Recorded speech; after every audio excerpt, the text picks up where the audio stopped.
Greetings to all Africans at home and across the global African family. Today is Monday, January 26, 2026, and I warmly welcome you to United States of Africa TV.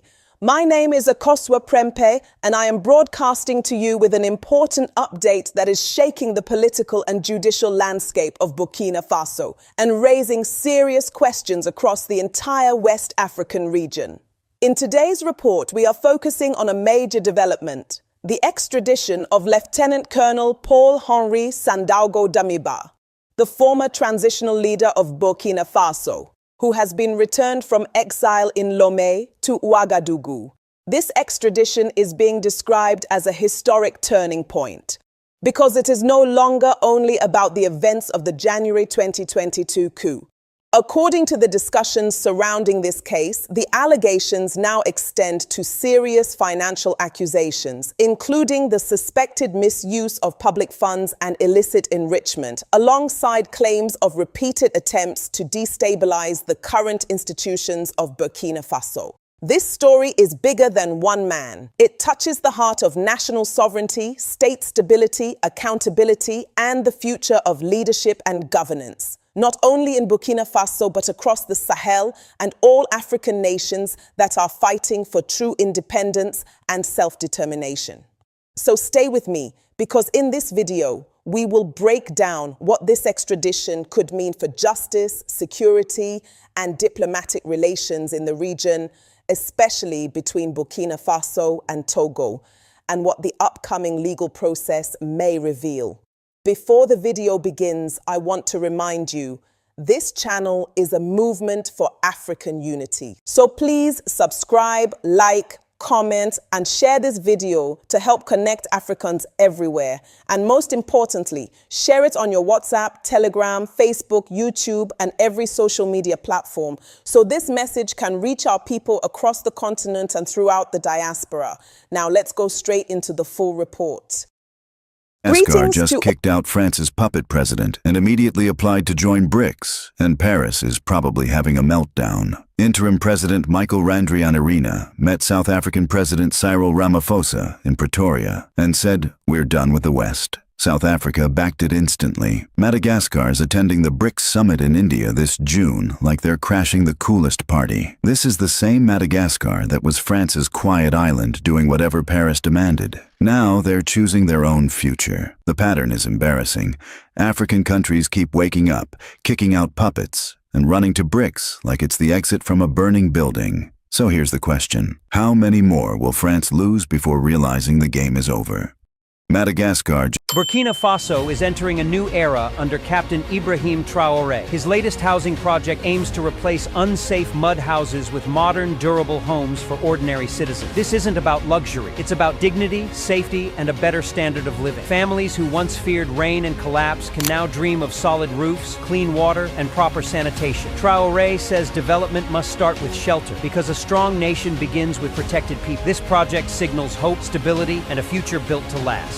The colonizers looked at Burkina's soil and declared strawberries impossible, claimed the Sahel was too harsh, too barren, too hopeless for real agriculture. They had Burkinis and farming machinery while everyone else was buying G-Wagons. 3 years later, Burkina Faso went from zero strawberry production to the top producer in West Africa, and fourth across the entire continent. They're also dominating mango exports globally now. A Sahelian country that was supposedly too dry and dead for farming is out here embarrassing nations with triple the rainfall. This wasn't luck or foreign aid. This was a geologist turned president who understood his soil better than the so-called experts ever did, and refused to accept colonial lies as destiny. Revolution isn't just speeches and slogans.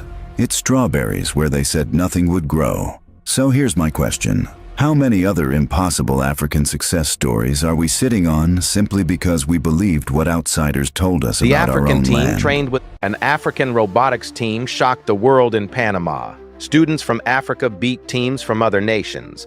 The contest tested speed, logic, and teamwork.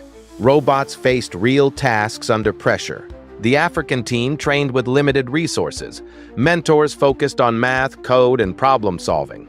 Practice happened after school and on weekends. Failure led to fast fixes and more practice. In Panama, the team stayed calm. Sensors failed. Code broke. The team adapted on the spot. Design changes happened between rounds. Final scores placed the African team at the top. Judges praised efficiency and creativity. The win marked a first for many viewers. This victory sends a clear message. African youth build world-class technology. Talent grows across the continent.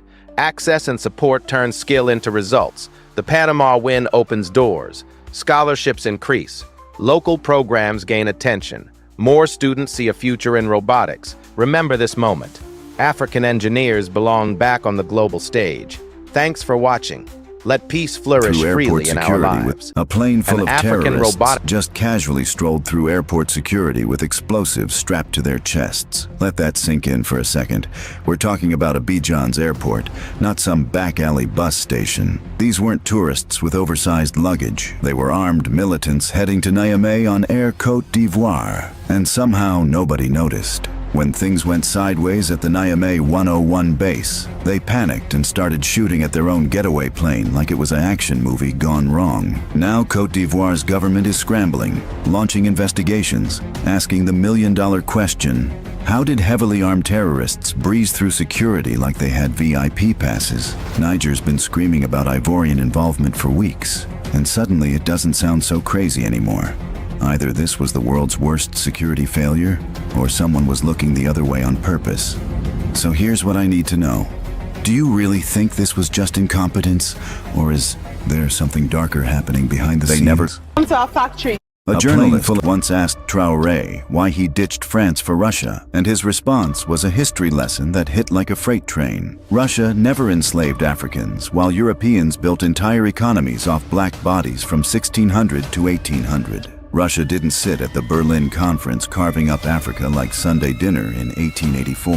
They never colonized, looted, or set up offshore accounts for corrupt African leaders to hide stolen money, only to loan it back with interest. Russia didn't assassinate Patrice Lumumba, Thomas Sankara, Gaddafi, or Malcolm X. They didn't murder 10 million Congolese or 5 million Biafrans. But the West wants Africans to fear Russia like they're the villain in this story. The same powers that refused to share technology for a century now demand Africa love their allies and hate their enemies. Traoré's message was crystal clear. We're done taking orders from those who built empires on our graves. Europe doesn't care about proxy wars destabilizing Africa, so why should Burkina care about Ukraine? Everyone's dealing with their own demons now. So tell me honestly, is partnering with Russia about geopolitics? Or is it simply about choosing allies People were who didn't dying. spend centuries Did you know that when destroying you? 15 million people in Congo lost all internet during deadly floods, one woman built a network that could never be destroyed? In 2020, Grace Kalala watched floodwaters wash away every cell tower and internet cable in Kinshasa. Families couldn't call for help. Rescue teams couldn't communicate. People were dying in silence. But Grace had an idea. Working from a tiny room powered by a generator, she created something the world had never seen: a network that could heal itself. Her system turned every phone, radio, and satellite dish into a mini internet tower. If 90% of the network died, the remaining 10% would keep everyone connected. She even built unbreakable codes to protect the messages. When the next disaster hit, Grace's network stayed strong while everything else failed. Today, 40 countries use her Congolese technology to save lives during emergencies. The woman who started in a flooded city created the world's strongest internet. Sometimes the greatest innovations come from the places that need In West them Africa, most. the Alliance of Sahel States is building a new currency, cutting the last chains of financial control. And for those unaware, they now have their own bank. The Confederal Bank for Investment and Development, the AES Bank, launched in late 2025 with nearly 500 billion CFA francs. Its mission? Fund infrastructure, agriculture, and mining, free from Western-backed institutions. Moscow, May 2025. Ibrahim Traoré stood before Putin and declared, "Imperialism is the enemy. Imperialism is the root of terrorism." He exposed a reality: Africa is kept in permanent war so others can loot its resources. And now, look at the results.